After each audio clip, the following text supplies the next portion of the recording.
Salut la compagnie, je viens juste de finir de voir l'épisode 5 de The Boys, et waouh, encore une fois, quelle dinguerie cette saga, quelle dinguerie. Peut-être pas autant que les 4 premiers épisodes, je dois l'admettre, mais quand même, on part sur des pistes intéressantes. Déjà, alors deux choses qui sont très importantes à mon avis pour la suite des événements.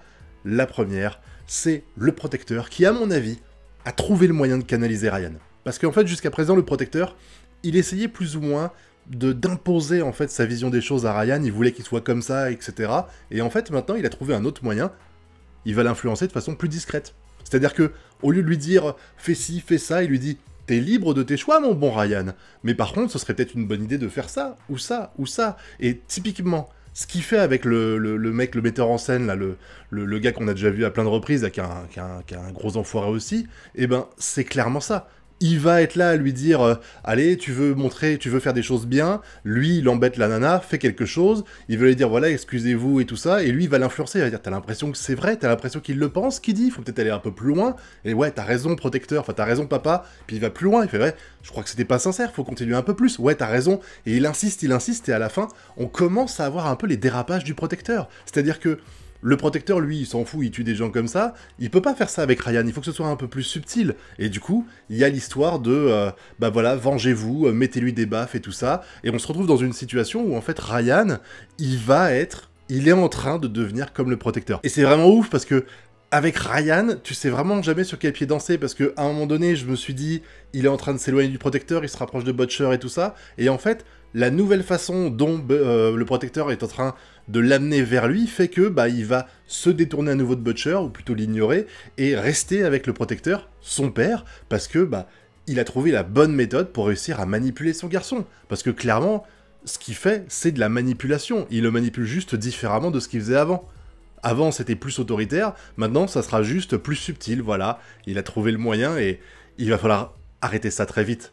Parce que là, il est en train de descendre sur une pente très glissante, Ryan, et à un moment donné, on atteindra le point de non-retour. Là où je pensais véritablement que Butcher allait réussir de façon, en étant gentil, à réussir à le mettre sur le droit chemin, là, le protecteur, il a vraiment trouvé la faille, trouvé le truc à exploiter pour avoir Ryan de son côté, et j'ai du mal à imaginer comment, maintenant, ils vont réussir à faire en sorte que Ryan arrive à s'opposer au protecteur. Il faudrait vraiment qu'il se passe une dinguerie à un moment donné, genre le protecteur, il assassine plein de gens innocents devant lui, etc., c'est possible, mais en tout cas, il y a aussi autre chose, c'est que j'ai l'impression que Ryan, comment je peux dire ça ? Pas il manipule, mais il influence également son père. Parce qu'en fait, depuis le début, son père, le protecteur, il explique que il en a rien à foutre des gens. C'est des jouets pour lui. Il le dit littéralement, ce sont des jouets. Et en fait, le fait que Ryan dise qu'il faut agir par soi-même, qu'il faut aider les autres, il faut être utile et pas juste faire le show devant les caméras, qu'est-ce qui se passe à la fin de l'épisode ? Enfin, pas à la fin, mais quasiment. Et ben, le protecteur, il trouve la taupe, entre guillemets, j'en parlerai un peu plus en détail après, et il fait la même chose qu'avec Ryan, quasiment. Il dit, voilà, il faut se venger de lui, et c'est pas lui qui va le faire, contrairement à la nana qu'il avait lasérisée, on va dire. Il compte sur les autres en disant, voilà, prouvez-moi que vous voulez être des héros, et faites subir à ce mec-là la punition légitime qu'il est censé recevoir pour avoir trahi Vought et avoir trahi les super. Vraiment, c'est intéressant, en fait, de voir cette façon d'influencer mutuellement tout ça. Est-ce que le protecteur, alors je dis pas qu'il va devenir gentil évidemment, mais est-ce que le protecteur il va s'assagir un petit peu ? C'est-à-dire que, bon, vous connaissez hein, le mythe du tout est blanc, tout est noir, est-ce que Ryan qui était tout blanc avant va devenir un peu gris à cause du protecteur, et que de l'autre côté, le protecteur qui est tout noir de son côté, va devenir un peu plus gris ? Là vraiment, on est vraiment en train de basculer dans un truc que j'avais pas vu venir, et ça me fait vraiment plaisir. J'ai hâte de voir comment ça va se passer avec le protecteur. De toute façon, lui, il suffit d'une étincelle pour qu'il reparte en couille tout de suite. Donc, et ça arrivera, l'étincelle, à un moment donné. Mais c'est pas pour tout de suite. Mais en tout cas, j'ai beaucoup aimé ce passage-là. Pendant qu'on est là-dessus, je vais continuer un petit peu. Parce que le mec, là, qu'on a vu... Alors déjà, ça permet à A-Train d'être tranquille, maintenant. Parce que A-Train, il sait que c'est lui le traître. Et en fait, la nana, là, elle vient de se venger de son ex. Hein. C'était rigolo parce que, en fait, t'as le sentiment qu'elle, elle contrôle absolument rien à Vought. Et que, du coup... avoir le contrôle sur ce mec-là, c'était un petit peu sa façon de se sentir, de se sentir importante, en fait. Ce mec-là était son jouet. Voilà. Et là, le fait qu'ils lui disent, c'est fini et tout, de toute façon, t'as pas de pouvoir, même moi, j'en ai plus que toi aujourd'hui, donc on va arrêter la relation maintenant. C'est plus ou moins ce qu'il explique. Et elle se venge de façon tellement subtile. Et Train, il a eu raison de le mettre dans la confidence, parce que du coup, il est tranquille maintenant. Ça y est, on a eu le traître. Même si la nana, elle est tellement intelligente que je suis sûr que, sans dire que le fait d'être intelligent permet de résoudre tous les problèmes, je me dis qu'il y a un moment donné où elle va comprendre, où elle va se dire, il y a peut-être quelque chose d'autre derrière, et c'est peut-être pas trop facile les infos qu'on a eues et tout, alors qu'on n'avait rien jusqu'à présent, et pop, ça arrive d'un coup comme ça. Il y a peut-être une couille dans le potage. Et de l'autre côté, on a ce qui se passe du côté des boys, qui vont s'associer avec Victoria Neuman, un peu par obligation, on va dire. Ce que j'ai kiffé, c'est revoir Edgar. J'ai adoré revoir Edgar. Quand j'ai vu qu'à la fin, il le renvoyait en prison, je me suis dit, oh non, fait chier, on l'aura vu qu'un seul épisode. Et finalement, comme Newman, elle le libère encore une fois, elle le fait libérer, ça va forcément, il va être revu, et il va s'associer avec Neumann, et il est fort quand même, mine de rien, même si là, du coup, il est en cavale, donc il pourra pas être aussi influent, mais ce mec, cet acteur, hein, on le connaît, hein, il a une prestance incroyable, ce rôle, il est tellement calqué pour lui, c'est vraiment fou, je trouve qu'il est très bon dedans, j'ai bien aimé aussi, alors... J'avais complètement oublié, on avait vu les trailers dans lesquels on voyait des moutons voler et tout. Waouh, les moutons, ils ont muté de fou avec le composé V, la vache. Ils sont devenus des bêtes sanguinaires. Quand le taureau est devant eux et que les moutons le font s'envoler, ils l'arrachent les membres. C'était une dinguerie, quoi. Mais ça veut dire que Neumann, en fait, elle a...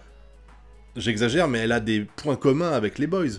Parce que clairement, le composé V et tout ça, tout ce qu'elle est en train de faire comme test, là, c'est clairement pour tuer le protecteur, parce qu'elle a peur du protecteur.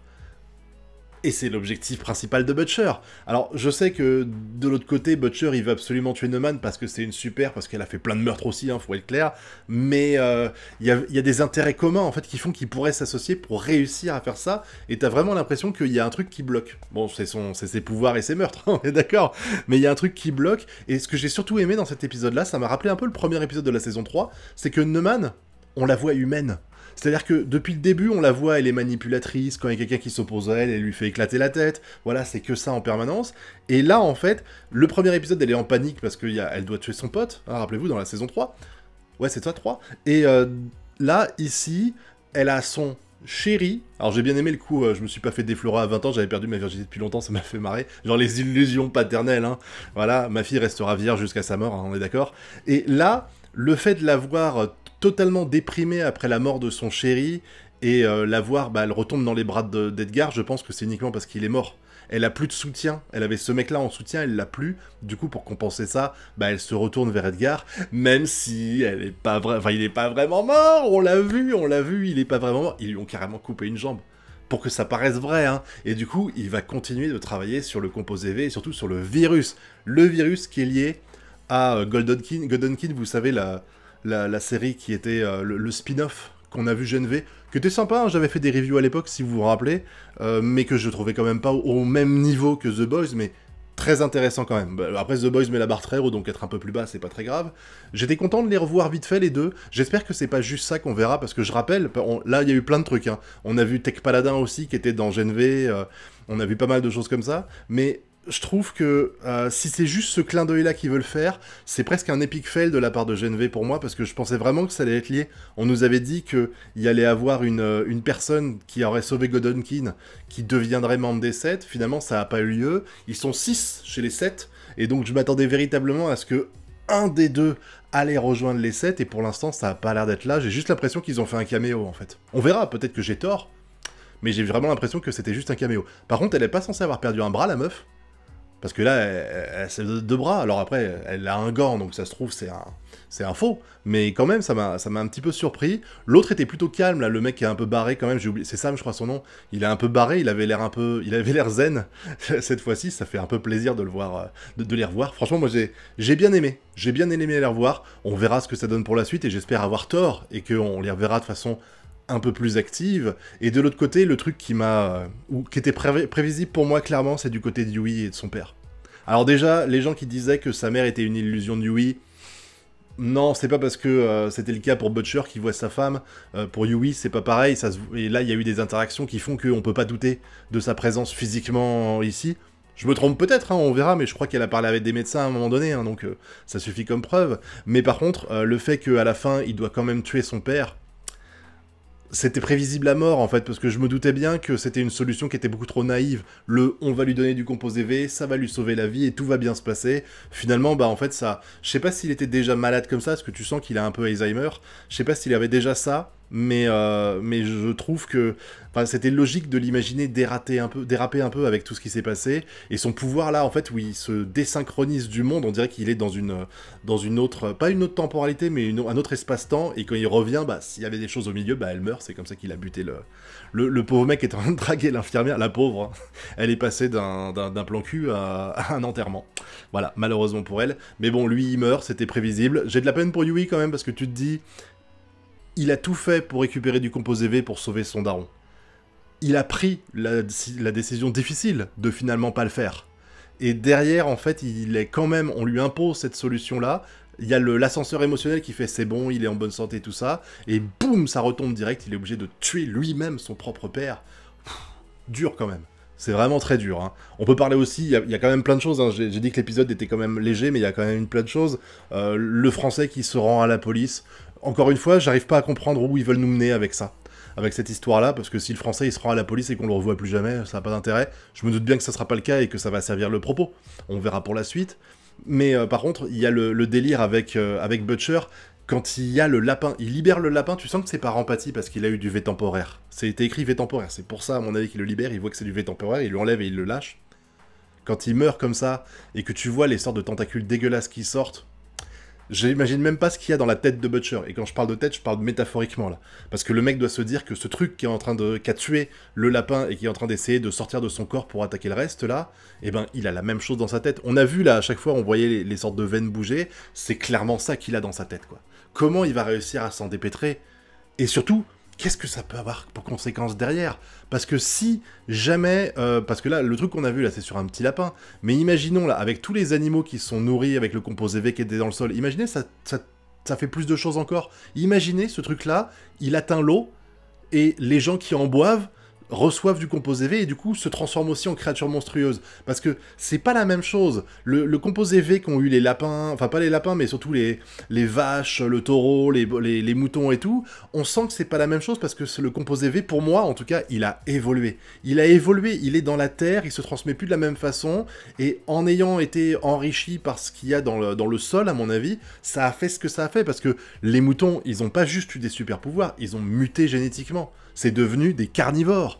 Et si jamais ça atteignait l'eau, imaginez, on pourrait se transformer en truc post-apo à la Walking Dead, avec des zombies super qui essaieraient de bouffer tout le monde. Franchement, maintenant, j'en suis à un point où je peux pas exclure cette éventualité-là. Et je trouve ça dingue, en fait. Vraiment, on peut partir dans tellement de situations avec ce qui se passe là. Alors après, je pense pas que ça a contaminé les États-Unis complets, on est d'accord. Mais imaginons, je sais pas, que ça a contaminé l'eau de la rivière et qu'il y a une petite famille qui vivait aux alentours, ou un petit village d'une 50aine d'habitants. Et ben les 50, dans 2 épisodes, ils sont zombifiés, quoi.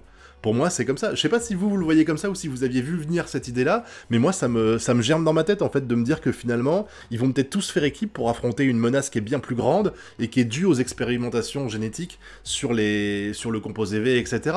Parce que là, ça serait uniquement ça serait la faute de Vought et de ses manipulations qu'on en arriverait à une frange de l'humanité qui se transforme et qu'il faut abattre parce que elle menace toute vie sur Terre. On peut parler aussi 2 minutes de Stella, hein, qui visiblement, psychologiquement, elle a du mal à s'en remettre de tout ça, et c'est normal, hein. On la traite de meurtrière, de violeuse, etc. Et là, ses pouvoirs déraillent complètement. Tout le monde l'a vu, visiblement, hein. C'est très subtil. Enfin, c'est pas très subtil à la caméra, parce qu'à chaque fois qu'il y a un plan où elle rate, tu vois la tête des gens, donc tu fais, bon, ils ont compris. Il y a Neumann, il y a Butcher, je crois qu'il y a aussi, comment il s'appelle, Mother Milk, la crème, qui s'en est rendu compte.